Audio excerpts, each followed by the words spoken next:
The ultimate question yet unanswered, are we alone in the universe? A Harvard astronomer theorizes it's possible we are not. In his new book, Harvard professor Avi Loeb lays out his controversial theory that our solar system has been visited by a piece of extraterrestrial technology or debris from a distant alien civilization.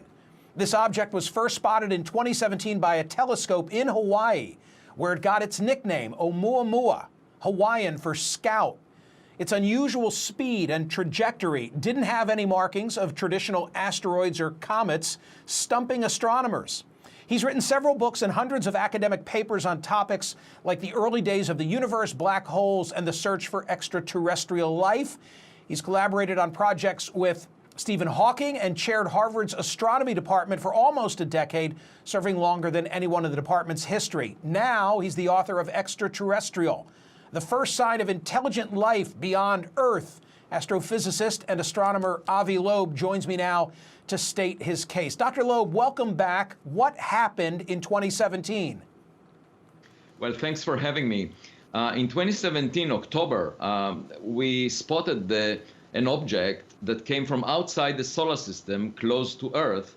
And it was really the very first one that we encountered. And at first, astronomers thought it must be a comet. However, it didn't show any cometary tail. There was no gas around it.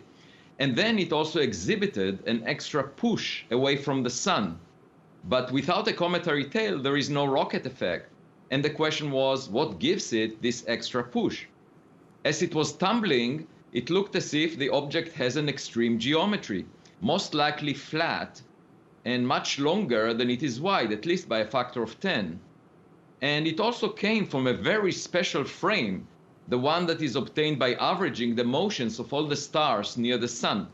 So it was just like a buoy sitting on the surface of the ocean, and the solar system bumped into it. And we looked at many possible explanations for these anomalies, and I concluded that it may well be an artificial object, something produced by another civilization.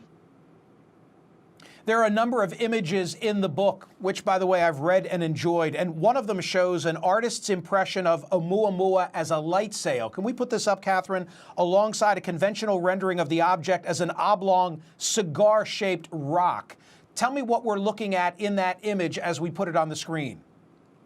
Right. So the object exhibited an extra push away from the sun that behaved just like a light sail, in the sense that the extra push declined with distance inversely as distance squared.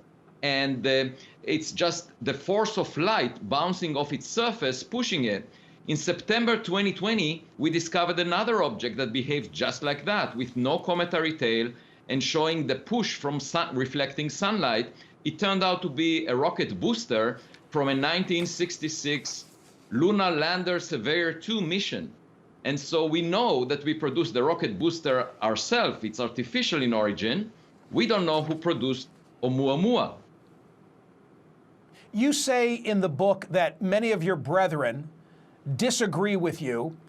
In part, you attribute that they think it was a comet, and you attribute their conservatism, for lack of a better word, to this idea that they need to always be discreet because otherwise the reputation of professionals could be harmed. First of all, did I state that correctly? And second of all, what has been the impact to your image as coming out and saying, hey, I think we've been visited?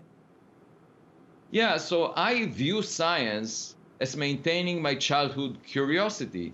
Basically, we wonder about the world, we try to figure it out, and that implies that we should be willing to take risks and make mistakes. It's not about ourselves, it's a dialogue with nature through evidence, guided by the clues that we discover. And unfortunately, many of my colleagues worry about their image and also maintaining their comfort zone. And you know, if you were to present a cell phone to a caveman that played with rocks all of his life, the caveman would think of the cell phone as a polished, shiny rock.